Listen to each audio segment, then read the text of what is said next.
Hello, I'm John Sanders, and I'm your instructor, more of your moderator, if you will, for your online class, History of American Pop Music, or Survey of American Pop Music. This is our text. Get this as soon as you can. This is going to be your best friend throughout the quarter.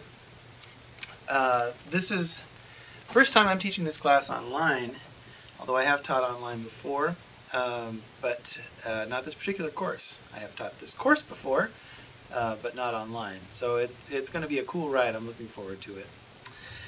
As you'll read in the syllabus and in the introduction for Blackboard, I'm primarily a piano player. I've been playing jazz piano in college and professional settings for about 20 years, and I've been teaching music for most of that time, either piano lessons, but I've been at Edmonds Community College for 7 years teaching music theory and jazz, directing the jazz band, and teaching history of American pop music, as well as jazz and pop harmony courses. This course is about music. It's about popular music in America. Popular has its own connotations and different definitions, but what we're looking at popular here as that which touches the widest variety of people, the largest scale of people in the United States of America. So we're looking at popular music. It's widely dispersed and enjoyed by a large section of the population. These little videos, I'm going to be throwing a video up now and then on YouTube to touch on some topics. The point of doing this is to add a little bit of a human element to an online class. The book is fantastic, and you're going to learn a lot. It's a great text. The authors have done a wonderful job. You've got 2 CDs in there, so there's some music to listen to. But this enables us, first of all, you get to know me a little bit, and enables us to have a little bit of a human element as part of this online course. With that said, the courses like this are primarily independent study. You'll be reading from the text, and you'll be taking tests on each chapter or combinations of chapters. So what I'm going to do, instead of trying to lecture on all this material, because they do a wonderful job, I'm going to add some musical aspects. I'm a musician.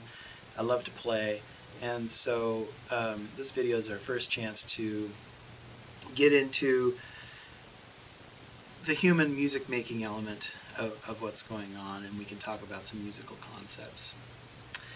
So music itself. Music is made up of 3 primary components. There are others, and we'll talk about those too.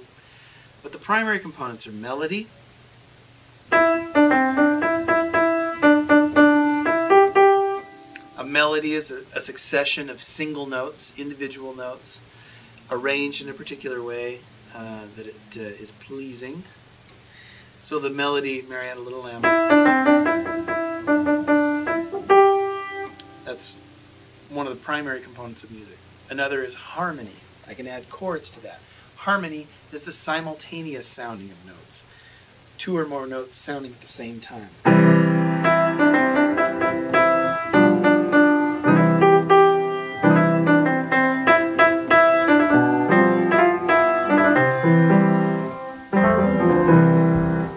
So harmony, the sounding of notes. The third primary component, melody, harmony, is rhythm. Rhythm is how are these notes placed in time. Rhythm can come in a variety of fashions. Rhythm can come very metric. Things that groove are very metric. So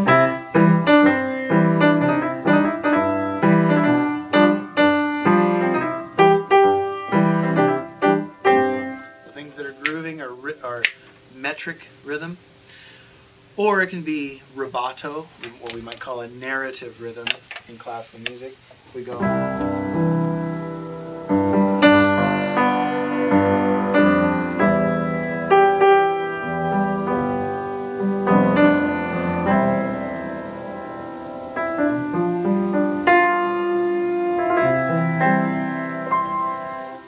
the time ebbs and flows. Melody, harmony, and rhythm. These are the primary components of music. And as we move throughout the quarter, you'll be aware of these different aspects and how they individualize different types of popular music.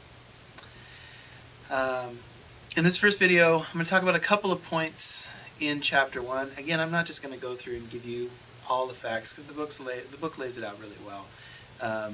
What I do is I look through the chapter and I find opportunities to sort of bring this stuff to life, ways that I can bring it to life for you with the piano. I might use a guitar sometime. Maybe I'll break out the accordion at some point. But mainly it's me and the piano talking to you about some musical concepts as we cruise through this book. One of the most important themes in the book, in the first chapter, is listening. Listening. We work as musicians, and when I work with my music students, we talk a lot about active listening. And so you're going to listen to music, maybe in a new way. Maybe some of you have been active listeners for a while. But we're going to listen to music with a critical ear. We're going to listen for stuff, instead of just letting the music hit us and then saying, I like that, I don't like that, I dig that, I don't dig that. We're going to listen critically. It doesn't have anything to do with whether we enjoy it or not. If we're going to listen for, say, the rhythm, we might be listening for percussion instruments. So as soon as I say, listen for percussion instruments in this, now you're in a critical mode. It doesn't matter if you like it or not. The question is there percussion? Do you hear drums? Do you hear wooden sticks knocked together? Do you hear a wood block? Do you hear a cowbell? What do you hear for rhythm? What do you hear for in the percussion? These are critical questions, and as soon as you shift into that mode, it's not about judgment anymore. It's not about do I like this, don't I like this. It's turning your ear into a scientific instrument.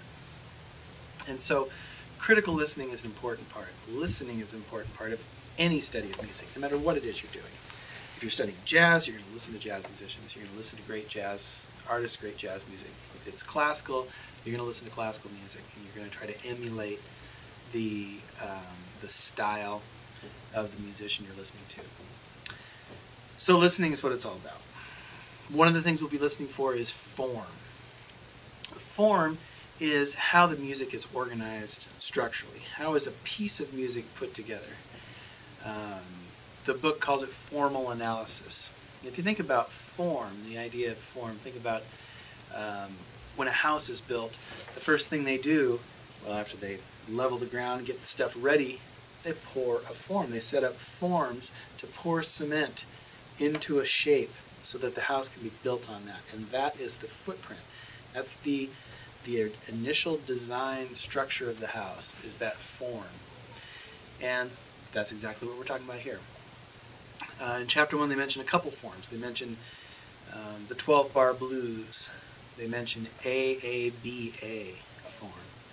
There's some forms that you're probably already familiar with. Like take the idea of the round, like row, row, row your boat, where you start out row, row, row your boat gently down the stream.